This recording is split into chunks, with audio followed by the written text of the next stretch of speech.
The day was departing, and the embrowned air released the animals that are on earth from their fatigues, and I, the only one, made myself ready to sustain the war, both of the way and likewise of the woe, which memory that errs not shall retrace.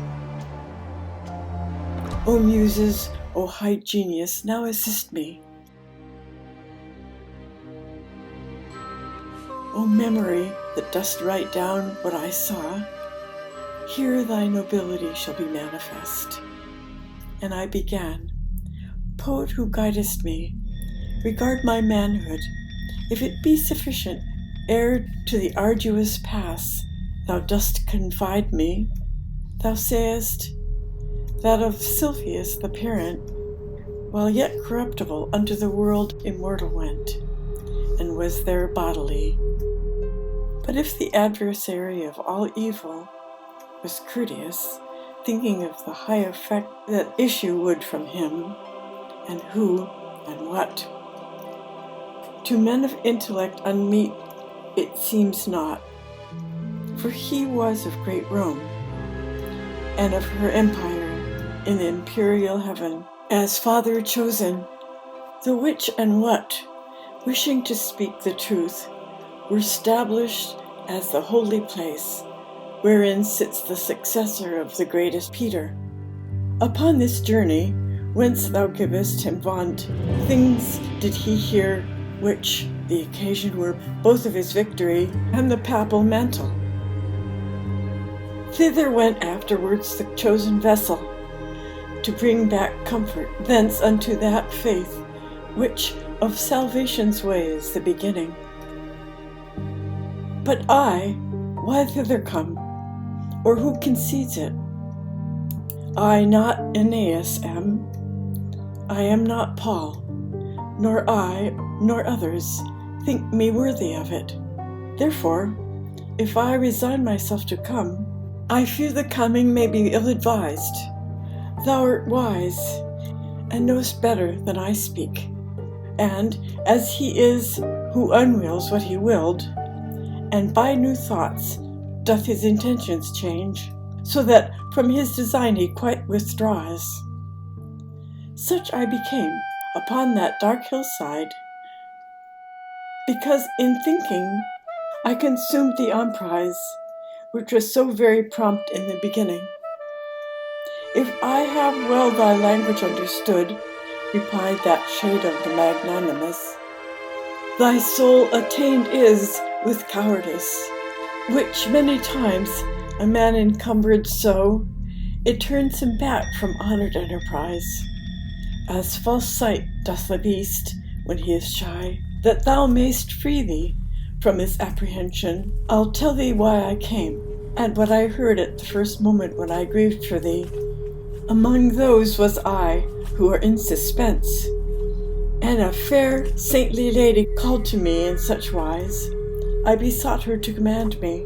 Her eyes were shining brighter than the star, and she began to say, gentle and low, with voice angelical, in her own language, O Spirit, courteous of Mantua, of whom the fame still in the world endures, and shall endure, long-lasting as the world, a friend of mine, and not the friend of fortune, upon the desert slope is so impeded upon his way, that he has turned through terror, and may, I fear, already be so lost, that I too late have risen to his succor.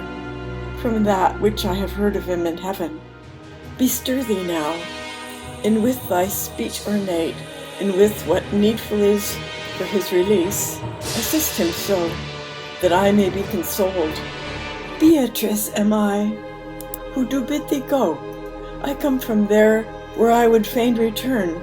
Love moved me, which compelleth me to speak.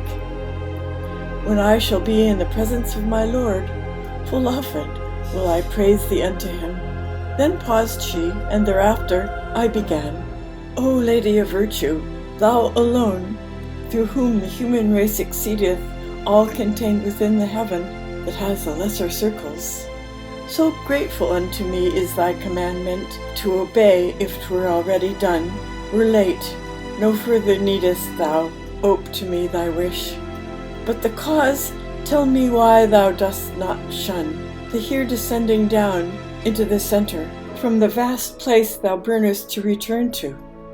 Since thou wouldest fain so inwardly discern, briefly will I relate, she answered me, why I am not afraid to enter here. Of those things only should one be afraid which have the power of doing others harm. Of the rest, no, because they are not fearful. God in his mercy such created me, that misery of yours attains me not, nor any flame assails me of this burning. A gentle lady is in heaven, who grieves at this impediment to which I send thee, so that stern judgment there above is broken.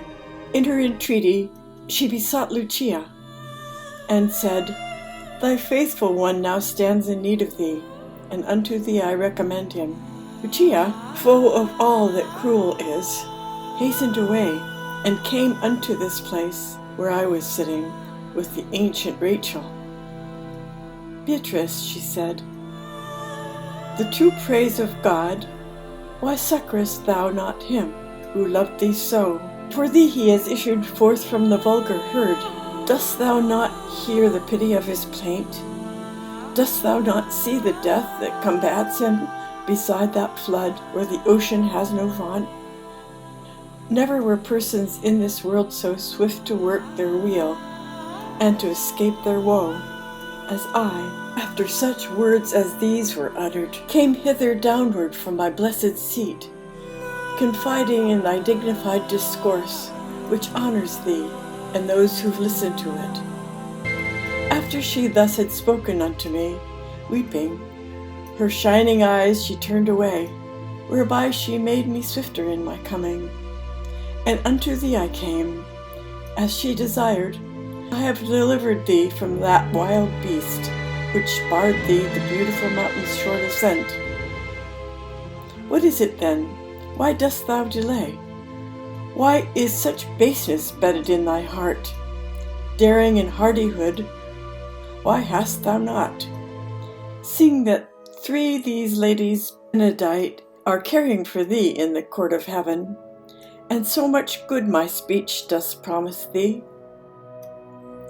Even as the flowerets by nocturnal chill bowed down and closed, when the sun whitens them, uplift themselves, all open on their stems. Such I became in my exhausted strength, and such good courage to my heart there coursed, that I began like an intrepid person. O she compassionate, who succored me, and courteous thou, who hast obeyed so soon the words of truth, which she addressed to thee. Thou hast my heart so with desire disposed to the adventure, with these words of thine, that to my first intent I have returned. Now go, for one sole will is in us both, thou leader, and thou Lord, and Master thou. Thus I said to him, and when he had moved, I entered on the deep and savage way.